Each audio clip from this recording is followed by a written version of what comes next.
শীতকালে এরকম কুলের আচার খেতে কার কার ভালো লাগে। শীত পেরিয়ে গরম প্রায় এলো এলো, আর এখন আমার মনে পড়েছে যে কুলের আচার তো বানানোই হয়নি। সেই জন্য তোমাদের সাথে রেসিপিটা শেয়ার করতে চলে এসেছি।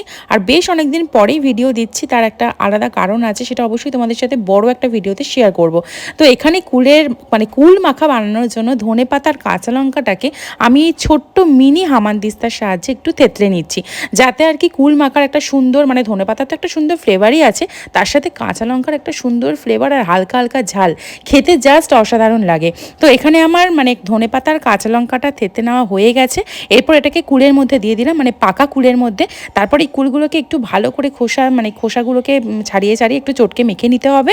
ব্যাস, তারপরে ওর মধ্যে একটু নুন দিয়ে দিতে হবে। আর আমি দিয়েছি নুন আর জিরে গুঁড়ো, তোমরা চাইলে অন্য অনেক মশলা অ্যাড করতে পারো। আর এর মধ্যে লেবু পাতা দিলেও এর গন্ধটা খুব ভালো লাগে। এটা খেতেই যা হয়েছিল তোমাদেরকে কি বলবো। তো যারা এখনো ট্রাই করোনি তারা ঝটপট খেয়ে ফেলো এই কুল মাখা।